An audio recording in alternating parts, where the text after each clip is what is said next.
yang telah Kau lakukan ya Tuhan Allahku. Perbuatan-Mu yang ajaib dan maksud-Mu untuk kami. Tidak ada yang dapat disejajarkan dengan Engkau.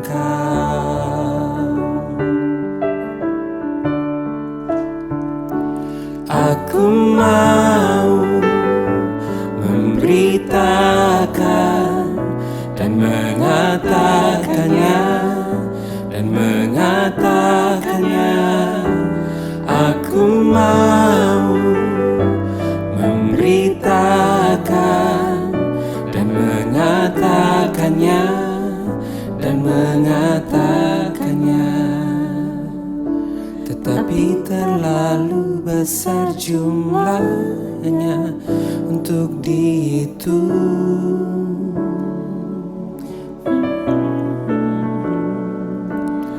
Tetapi terlalu besar jumlahnya untuk dihitung. Aku mau memberitakan dan mengatakannya, Aku mau memberitakan dan mengatakannya. Banyaklah yang telah Kau lakukan ya Tuhan Allahku.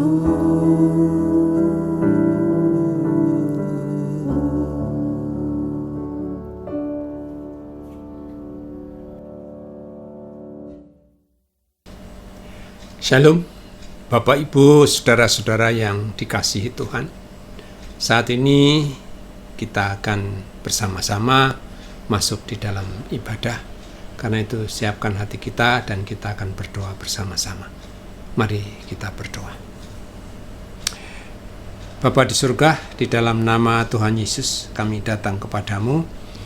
Oleh karena kami mau beribadah, mau bersama-sama memuji, membesarkan dan mengagungkan nama Bapa, nama Putra, serta Roh Kudus. Dan kami mau belajar bersama melalui firman-Mu.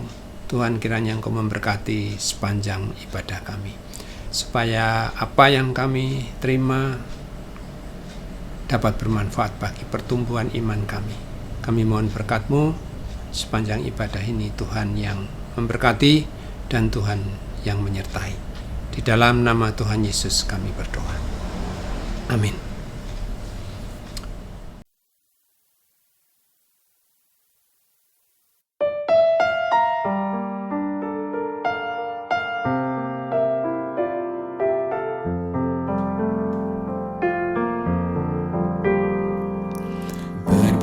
Berbahagialah orang yang Engkau pilih dan yang Engkau suruh mendekat.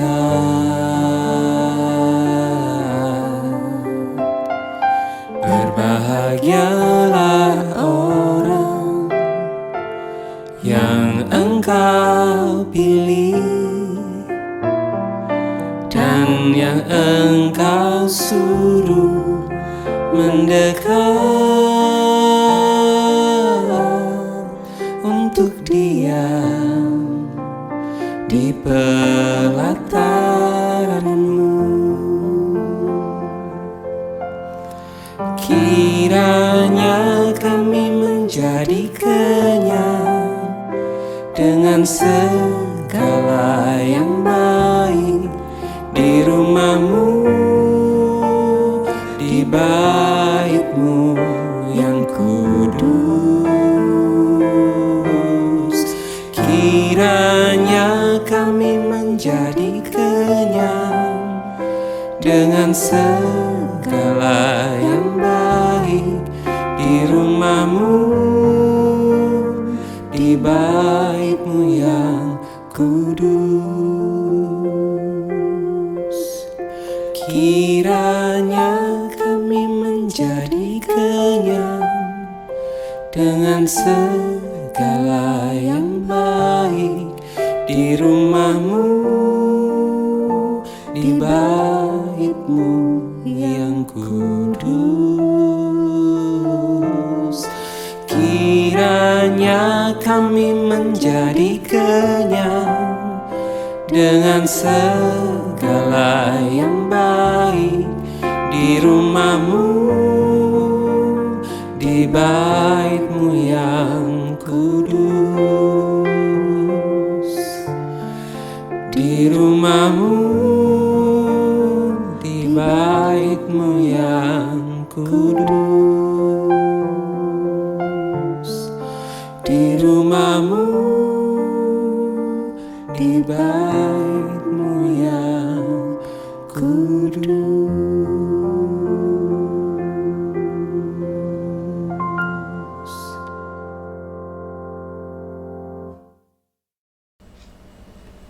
Saudara-saudara, mari kita siapkan hati kita untuk mendengar firman Tuhan, supaya firman ini sungguh-sungguh dapat menjadi berkat bagi kehidupan kita semua. Mari kita berdoa. Bapa, terima kasih untuk saat ini kami merendahkan diri, membuka hati untuk kami disiapkan untuk mendengar firman Tuhan, supaya mata hati kami hanya tertuju kepada Yesus dan kepada firman Allah yang akan kami terima saat ini, supaya firman-Mu bekerja di dalam kehidupan kami untuk pertumbuhan iman kami. Di dalam nama Tuhan Yesus kami berdoa. Amin. Saudara-saudara yang dikasihi Tuhan, tema renungan kita saat ini adalah bersukacita di tengah-tengah masa yang sulit. Mungkinkah situasi yang saat ini dianggap sulit, dunia sedang dilanda corona, tentu dengan masalah ini, saudara, masalah corona akan mempengaruhi ekonomi, mempengaruhi banyak hal di dalam kehidupan kita. Mau pergi, mau kemana saja tentu berpikir 2 kali lipat untuk kita pergi atau tidak. Sehingga kita disarankan oleh pemerintah supaya lebih banyak di rumah. Jangan kemana-mana supaya tidak terjadi pembengkakan, klaster corona yang merebak kemana-mana, yang memakan atau menelan korban begitu banyak oleh karena kecerobohan, kelalaian kita, sembarangan untuk menjalani hidup ini di masa pandemi ini. Saudara-saudara, Alkitab mengatakan bersukacitalah senantiasa. Saya coba ingin membacakan dari Filipi 4 ayat yang pertama sampai dengan ke-9 secara keseluruhan, supaya kita juga bisa mengambil intinya. Demikian bunyinya. Nasihat terakhir. Euodia kunasihati dan Sintike kunasihati supaya sehati sepikir dalam Tuhan. Bahkan kuminta kepadamu juga, Sunsugos temanku yang setia, tolonglah mereka, karena mereka telah berjuang dengan aku dalam pekabaran Injil bersama-sama dengan Clemens dan kawan-kawanku sekerja yang lain, yang mana namanya tercantum dalam kitab kehidupan. Ayat 4. Bersukacitalah senantiasa dalam Tuhan. Sekali lagi kukatakan, bersukacitalah.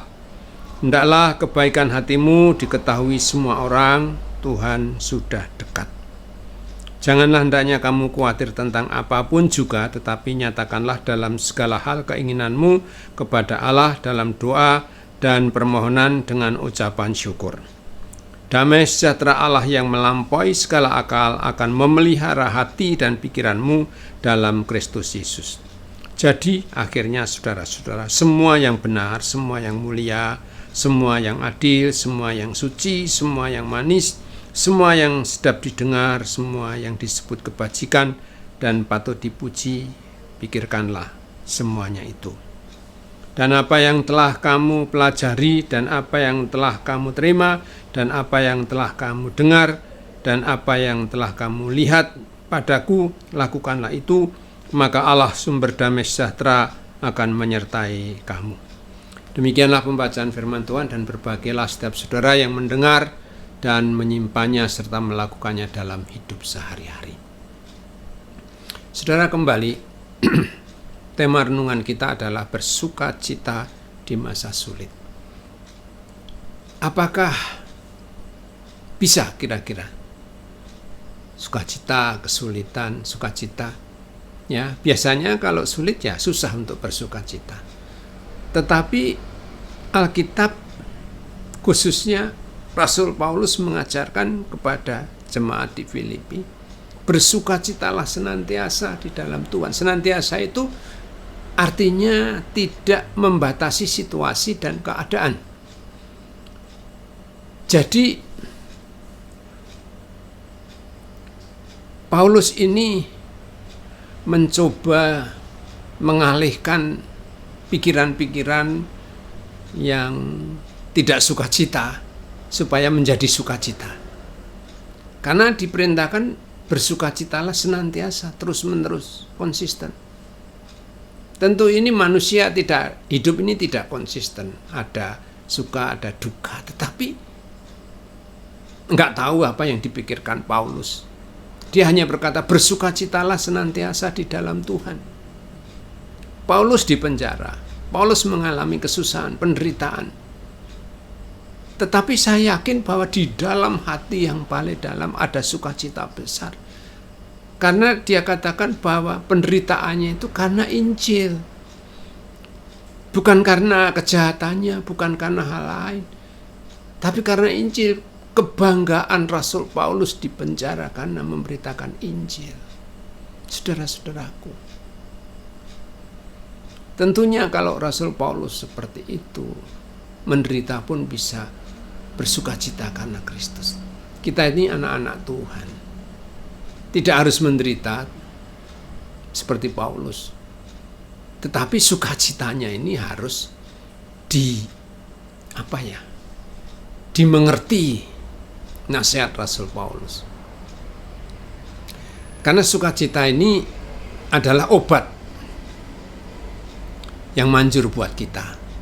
Artinya buat merubah situasi kita. Susah, penderitaan, apa saja yang menyulitkan, menggantikan dengan sukacita. Walaupun ini aneh, tetapi ya harus dicoba dijalankan. Dengan cara apa? Ini yang ingin saya sampaikan. Kenapa harus bersukacita kita anak-anak Tuhan? Karena Paulus mengatakan bersukacita senantiasa itu artinya terus-menerus. Apapun situasimu harus sukacita. Saya sebagai hamba Tuhan sering menerima konsultasi. Biasanya konsultasinya adalah kesulitan dan penderitaan. Mencari solusi atau jalan keluar untuk bisa mengatasi masalah di dalam kehidupan saat ini. Tentu kembali jawabannya adalah firman Tuhan. Tidak bisa kita dengan pikiran kita. Karena kalau pikiran kita tentu akan berbeda dengan pikiran orang-orang yang menderita.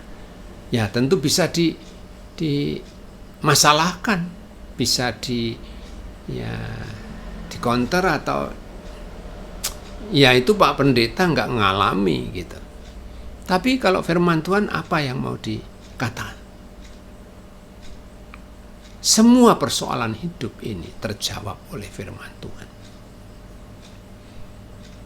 Alkitab mengatakan janganlah hendaknya kamu khawatir tentang apapun juga. tapi suruh menyatakan kepada Allah. Maka damai sejahtera Tuhan akan menyertai saudara. Kita punya masalah apa? Nyatakan, bicara dengan Allah yang punya langit dan bumi. Tuhan Yesus adalah Allah kita yang menjadi manusia dan turun ke bumi supaya bisa bicara dengan manusia. Walaupun dia Allah, dia mau mengorbankan dirinya menjadi seperti manusia. Bahkan rela menderita dan mati di kayu salib, menebus dosa kita. Tapi dia tidak mati karena dia Tuhan. Dia telah bangkit dan hidup selama-lamanya. Menjadi pengantara kita, menjadi juru selamat kita yang akan membawa kita kepada Bapa di surga. Amin. Kembali kepada tema kita. Kalau kita dengar apa yang telah saya sampaikan baru saja, ini pun merupakan dasar untuk bersukacita. Saudara, apakah sukacita yang besar ini bisa direcoki atau bisa digantikan dengan masalah-masalah hidup di dunia ini yang silih berganti? Oh, tidak bisa. Dunia tidak bisa merubah hidup kita, sukacita kita. Mestinya demikian. Tapi kenapa sekarang banyak orang tidak bisa bersukacita? Karena masalah. Kalau saya renung-renungkan, saudara, kadang-kadang masalah ini kerjanya di otak kita, pikiran kita. Kelihatannya sukacita ini adalah merupakan keputusan kita. Bukan keadaan yang menentukan kita senang atau tidak, susah atau tidak. Yang membuat kita bisa sukacita itu adalah keputusan kita, bukan masalahnya. Masalah di dunia ini tidak pernah habis. Dan kelihatannya bukan makin enteng, makin berat. Masalah anak-anak, masalahnya itu enteng kalau orang tua lihat. Sampai kita menjadi tua, masalahnya sebenarnya tambah besar. Dan Paulus tidak membicarakan hal masalah, tetapi pesan kepada jemaat Filipi supaya bersukacitalah senantiasa di dalam Tuhan. Supaya sukacita, senang-senang aja lah. Karena masalah hidup ini ya seperti itu selamanya. Apakah kita memilih tidak sukacita hidup ini? Karena sukacita ini adalah pilihan kita, bukan keadaan yang menentukan sukacita atau tidak. Ini contoh.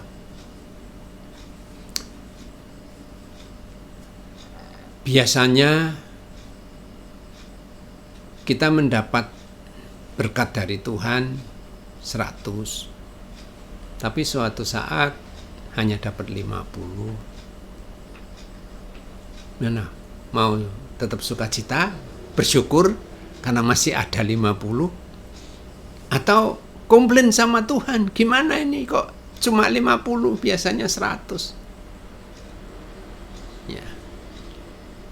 Sebenarnya Tuhan sudah tahu. Lewat Paulus mengatakan mengucap syukurlah dalam segala hal. Kita syukuri saja. Kalau firman begitu, kita amini firman itu. Bukan keadaan kita yang kita amini, tapi firman itu. Sebenarnya manusia ini kalau bisa hidup sampai umur 50 ke atas ini, tentu lebih banyak bisa mensyukuri. Karena pengalaman 50 tahun ini, jatuh bangun, sukacita, duka cita, masalah terus bertubi-tubi. Dengan pengalaman 50 tahun ini sebenarnya harusnya sudah canggih. Kalau saya ini sudah mendekati 80 ini, seharusnya saya sudah lebih canggih untuk mengatasi masalah dan persoalan. Sudah hafal. Tentunya jalan keluarnya sudah hafal.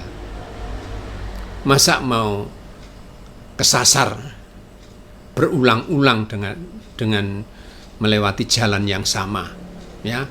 Tidak mungkin. Kalau sekali, 2 kali dilewati, yang ketiga juga tidak akan bakal kesasar gitu. Jadi saudara-saudara, hidup ini sebenarnya biasa dijalani oleh semua orang. Tetapi anak-anak Tuhan itu punya kelebihan. Kelebihannya yang ingin saya sampaikan saat ini. Sehingga lewat kelebihan-kelebihan yang kita terima dari Tuhan ini membuat kita bersuka cita. Ada 3 alasan mengapa kita harus bersuka cita. Ya, saya punya biasa 3 saja, walaupun sebenarnya banyak, tapi supaya nanti lain kali saya bisa berbicara yang 4, 5, 6. Ya, sekarang 1, 2, 3. Yang pertama, kenapa kita harus bersuka cita? Kita mau baca dari 1 Petrus 1 ayat 3 sampai 6. 1 Petrus 1 ayat 1 sampai yang ke-6. Ayat 3 aja, langsung di ayat 3.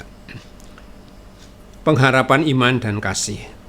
Terpujilah Allah dan Bapa Tuhan kita Yesus Kristus, yang karena rahmat-Nya yang besar telah melahirkan kita kembali oleh kebangkitan Yesus Kristus dari antara orang mati kepada suatu hidup yang penuh pengharapan, untuk menerima suatu bagian yang tidak dapat binasa, yang tidak dapat cemar, dan yang tidak dapat layu, yang tersimpan di surga bagi kamu, yaitu kamu yang dipelihara dalam kekuatan Allah karena imanmu, sementara kamu menantikan keselamatan yang telah tersedia untuk dinyatakan pada zaman akhir. Bergembiralah akan hal itu, sekalipun sekarang ini kamu seketika harus berduka cita oleh berbagai-bagai pencobaan. Ya, maksudnya untuk membuktikan kemurnian iman kita. Saudara, melalui ayat ini, melalui 1 Petrus 1 ini, kita punya alasan untuk bersuka cita karena keselamatan yang disediakan Allah di dalam Kristus. Masa depan surga yang dijanjikan Tuhan itu yang akan kita terima sebagai anak-anak Allah. Segalanya tersimpan di surga buat kita. Yesus tidak pernah berdusta dan firman Tuhan tidak pernah bersalah. Karena itu kita imani saja. Kita tekuni iman ini dalam kehidupan kita sehari-hari. Menjadi orang yang percaya kepada Yesus yang adalah Tuhan, yang telah menebus dosa kita, yang telah mengangkat kita menjadi anak-anak Allah. Anak-anak Allah tinggal di surga bersama Bapaknya. Saudara-saudaraku, semua orang yang menerima Yesus Kristus menjadi anak-anak Allah, yang rumahnya tidak di dunia ini tetapi di surga. Kalau kita mati, bukan mati hilang dan dihakimi, kita akan pulang kembali. Yesus yang membawa kita ke tempat Bapa di surga. Karena kita nggak tahu surga, Yesus yang mau membawa kita ke surga. Kita tidak ada penghakiman seperti kita dengar di dunia ini. Kalau kita mati dihakimi, dosanya apa, kanan kiri ditimbang. Mana ada orang yang bisa memperberat kebaikannya di dunia? Tidak ada. Semua orang telah berbuat dosa dan telah kehilangan kemuliaan Allah. Upah dosa ialah maut. Semua tanpa Yesus akan mendapat penghakiman, saudaraku. Jadi kenapa kita harus bersuka cita? Yang pertama adalah keselamatan yang disediakan Tuhan bagi kita. Yang kedua, Galatia 5 ayat 22. Galatia 5 ayat 22. Tapi buah roh ialah kasih, sukacita, damai sejahtera, kesabaran, kemurahan, kebaikan, kesetiaan. Kita memiliki buah roh, artinya hubungan kita dengan Allah memberi hasil yang namanya buah roh. Buah roh ini keterikatan hubungan kita dengan Tuhan, menghasilkan buah roh. Ialah kasih, sukacita, damai sejahtera, kesabaran, kemurahan, kebaikan, kesetiaan, kelemah lembutan, penguasaan diri. Tidak ada hukum yang menentang hal-hal itu. Jadi kita ini memiliki sesuatu yang dinamakan buah roh. Buah itu adalah hasil hubungan kita dengan Tuhan. Karena itu kalau kita memiliki hubungan yang baik, kita memiliki buah, artinya memiliki hasil yang tercantum di dalam Galatia 5 ayat 22 sampai 23. Ini yang kedua. Yang ketiga, sukacita karena kedekatan kita dengan Allah tidak bisa dihilangkan oleh keadaan apapun juga. Waktu sakit, waktu lapar, waktu kenyang, waktu sehat. Kedekatan ini tetap saja.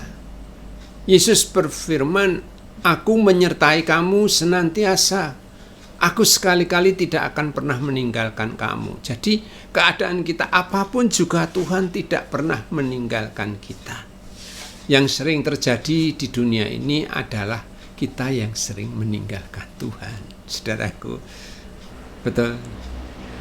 Kalau Tuhan tidak pernah meninggalkan, kayaknya kalau meninggalkan Tuhan tetap menyertai kita. Tuhan itu sayang kita. Dia setia. Kasih setianya tetap untuk selama-lamanya. Dia terus dengan kasih setia dan rahmat-Nya tidak pernah meninggalkan kita. Jadi saudara, Matius pasal yang kelima ayat yang ke-12.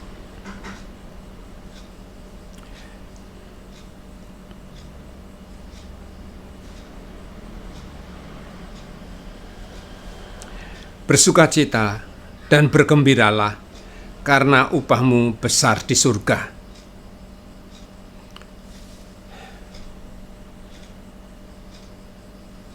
Tuhan sudah berjanji menyediakan upah kita di surga. Jadi sebenarnya apapun kehidupan kita di dunia ini itu tidak bisa diseimbangkan dibandingkan dengan upah kita di surga. Kesetiaan kita kepada Tuhan, apapun keadaannya, serahkan kepada Tuhan. Apakah kita menjadi miskin dan kaya? Siapa yang bisa menentukan miskin dan kaya? Siapa yang menentukan besok kita masih hidup atau tidak? Tuhan yang menentukan. Kita sudah ditetapkan. Tetapi kita orang-orang yang percaya Yesus punya satu janji yang itu akan digenapi oleh Tuhan sendiri. Kita punya upah di surga, artinya kita ke surga itu tidak hanya di surga tapi ada upah. Ada sesuatu yang disediakan bagi kita. Upah itu apa kita nggak tahu. Tapi namanya upah itu sesuatu yang besar. Yang diberikan oleh orang yang bekerja. Itu upah. Jadi kalau kita ini hidup menjadi orang Kristen, bekerja bagi Tuhan, ada upah yang Tuhan sediakan di surga. Jadi tiga hal ini yang perlu kita renungkan supaya kita ini tetap bersukacita. Jangan mau sukacitanya ini dihilangkan oleh karena hal-hal yang kecil yang terjadi di dunia ini. Misalnya ada perbedaan pendapat dengan pasangan kita, atau hal-hal yang tidak enak, kita nggak punya uang atau belum Tuhan beri, atau apa saja yang merasa kekurangan. Jangan mau sukacita kita diambil, dicuri oleh kuasa kegelapan. Paulus sudah ingatkan, bersukacitalah senantiasa. terus-menerus konsisten. Saya belajar, saudara. Saya harus memberikan keyakinan, kepastian orang-orang yang ada di lingkungan kita bahwa sukacita selalu ada dalam hidup kita. Sehingga kita akan bisa menjadi teladan bagi banyak orang untuk menggenapi apa yang Tuhan mau. Bersukacitalah senantiasa dalam Tuhan. Tiga alasan saya ingin ambil kesimpulan. 3 alasan kita harus bersukacita karena berhubungan dengan keselamatan kita. Yang pertama. Yang kedua, ada hadiah buah roh yang Tuhan berikan kepada kita. Di Galatia 5 ayat 22. Yang ketiga, ada sukacita yang besar yang diberikan Tuhan kepada kita. Kiranya Tuhan yang memberkati saudara untuk menikmati sukacita yang tersedia bagi saudara di tengah situasi sulit apapun juga. Sukacita tidak pernah berubah, tidak pernah diambil oleh Tuhan. Tuhan Yesus memberkati. Mari kita berdoa. Tuhan Yesus, terima kasih untuk firman-Mu yang mengajarkan kepada kami untuk tetap bersukacita di masa-masa yang sulit. Tentu Paulus tidak pernah salah dalam menyampaikan firman ini, karena sukacita merupakan obat yang manjur bagi orang-orang yang sedang mengalami kesusahan. Kami berterima kasih Tuhan untuk saat ini kami bisa bersama-sama melihat kebenaran-kebenaran firman Tuhan supaya sukacita terus ada di dalam kehidupan kami sebagai orang percaya, apapun keadaannya, apapun yang terjadi. Terima kasih, kami mengucap syukur dan berdoa untuk firman-Mu di dalam nama Tuhan Yesus. Amin.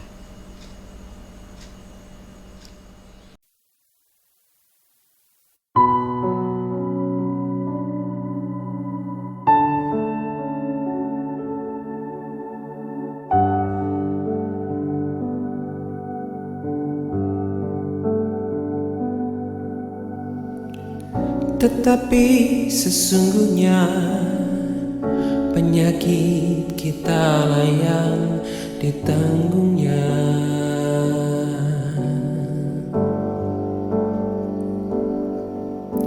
dan kesengsaraan kita yang dipikulnya.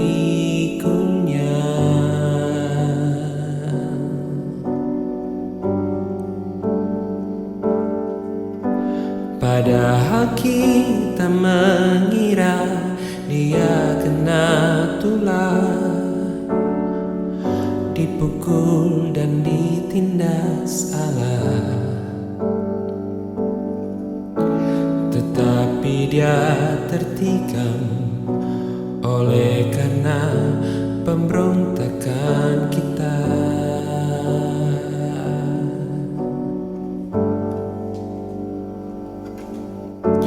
Dia diragukan oleh karena kejahatan kita.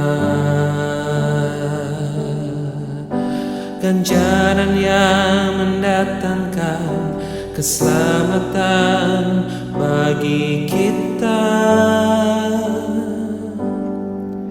ditimpakan kepadanya.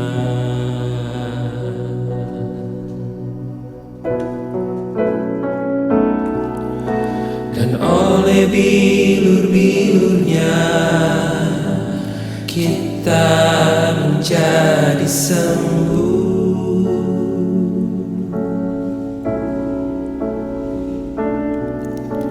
Dan oleh bilur-bilurnya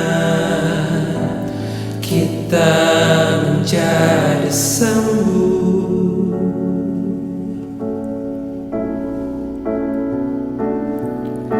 Dan oleh bilur kita menjadi sembuh.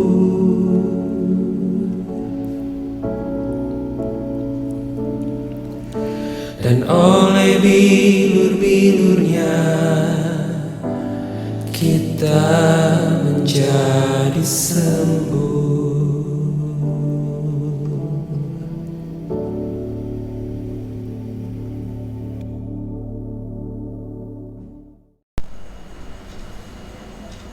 Saudara-saudara yang dikasihi Tuhan, mari kita menyiapkan diri masuk di dalam perjamuan kudus.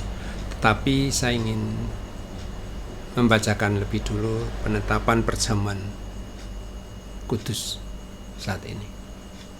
Dari Lukas 22 ayat 14-20. Demikian bunyinya tentang penetapan perjamuan malam. Ketika tiba saatnya Yesus duduk makan bersama-sama dengan rasul-rasulnya, katanya kepada mereka, "Aku sangat rindu makan Paskah ini bersama-sama dengan kamu sebelum aku menderita. Sebab aku berkata kepadamu, aku tidak akan memakannya lagi sampai ia beroleh kegenapannya dalam kerajaan Allah."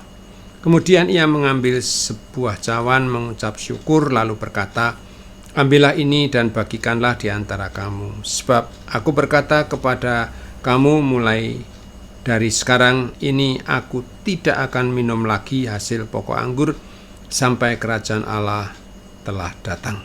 Lalu ia mengambil roti, mengucap syukur, memecah-mecahkannya dan memberikannya kepada mereka. Katanya, "Inilah tubuhku yang diserahkan bagi kamu, perbuatlah ini menjadi peringatan akan aku."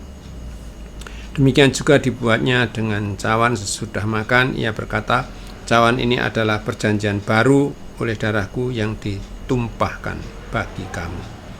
Demikianlah pembacaan firman Tuhan tentang perjamuan kudus. Mari kita sama-sama berdoa. Bapa, terima kasih untuk firman-Mu yang mengingatkan kami supaya kami menjalankan perjamuan kudus, supaya kami bisa mengingat tentang penderitaan dan pengorbanan Tuhan di kayu salib. Kami mohon berkat-Mu supaya perjamuan kudus ini tidak berlalu dengan sia-sia. Kami percaya bahwa perjamuan kudus ini akan membangun iman kami lebih kuat, lebih dalam di dalam Yesus Kristus Tuhan. Dalam nama Tuhan Yesus kami berdoa. Amin. Saudara, ambillah roti. Semua sudah siap. Mari kita berdoa. Roti ini adalah lambang tubuh Tuhan kita Yesus Kristus yang telah dipecah-pecahkan bagi kita semua, supaya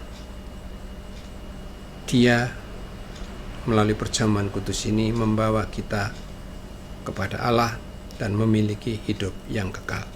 Makanlah sambil mengucap syukurlah kepada Tuhan.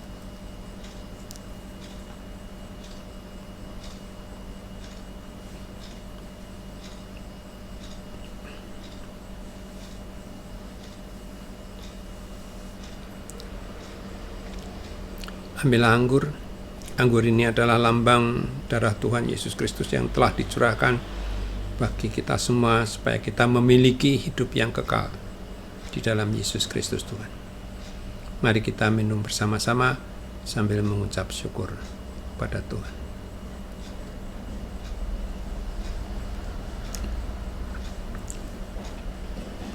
Terima kasih Tuhan Yesus.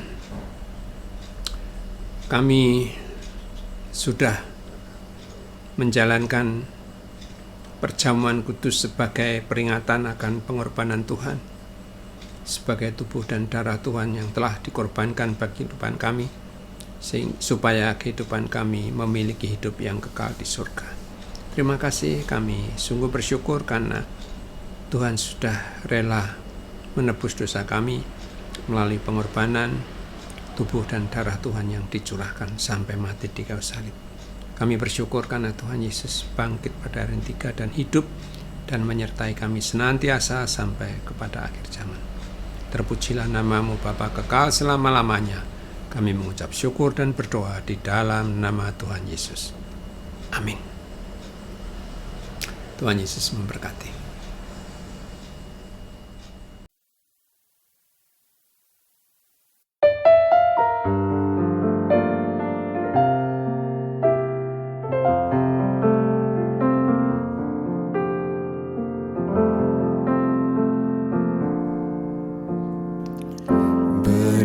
Berbahagialah orang-orang yang memegang peringatan-peringatannya.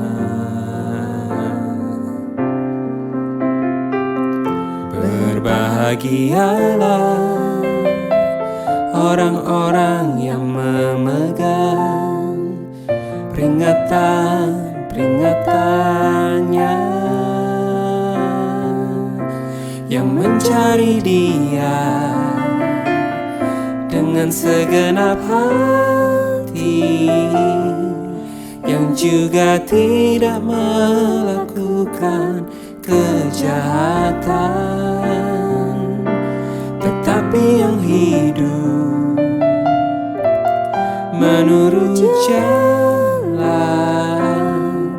jalan yang ditunjukkannya.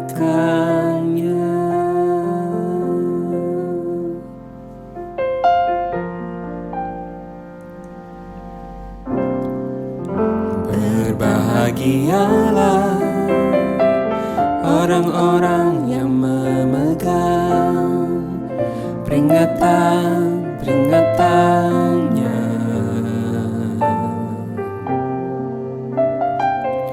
Berbahagialah orang-orang yang memegang peringatan-peringatannya, yang mencari Dia dengan segenap hati, yang juga tidak melakukan kejahatan, tetapi yang hidup menurut jalan yang ditunjukkannya. Tetapi yang hidup menurut jalan yang ditunjukkannya, jalan yang ditunjukkannya, jalan yang ditunjukkannya.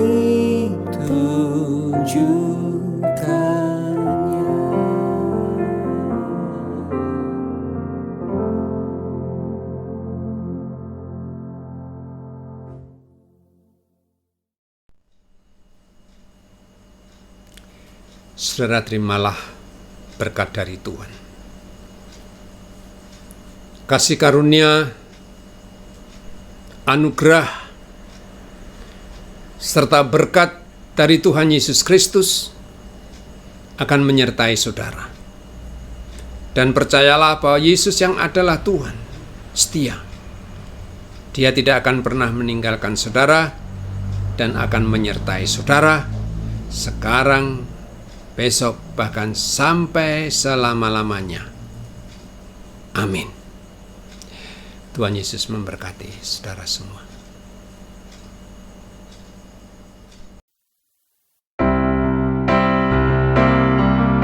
Kasih karunia Tuhan Yesus menyertai kamu sekalian. Karunia Tuhan Yesus menyertai kamu sekalian.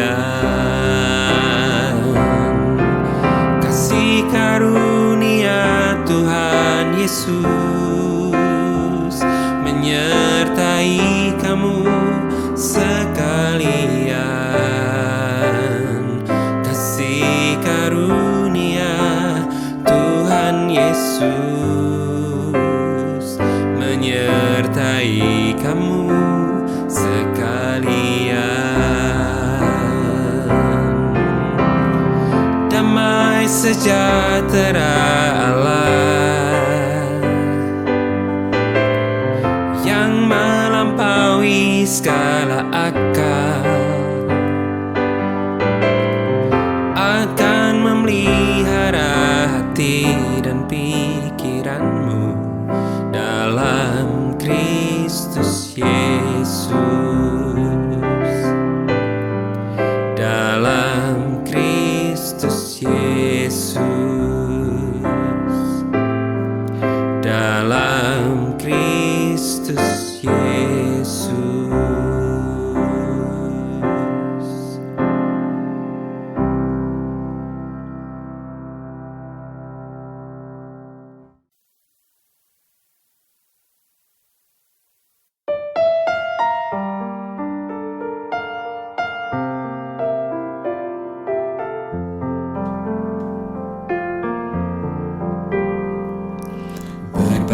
Berbahagialah orang yang Engkau pilih dan yang Engkau suruh mendekat.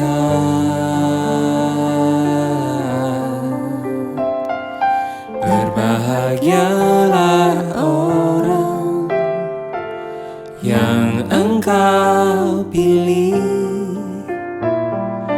dan yang Engkau suruh mendekat untuk diam di pelataranmu. Kiranya kami menjadi kenyang dengan segala yang baik di rumah-Mu, di bait-Mu yang kudus. Kiranya kami menjadi kenyang dengan segala yang baik di rumah-Mu, di bait-Mu yang kudus. Kiranya kami menjadi kenyang dengan segala yang baik di rumah-Mu, di bait-Mu yang kudus. Kiranya kami menjadi kenyang dengan segala yang baik di rumah-Mu, di bait-Mu yang kudus. Di rumah-Mu, di bait-Mu yang kudus. Di rumah-Mu, di bait-Mu yang kudus.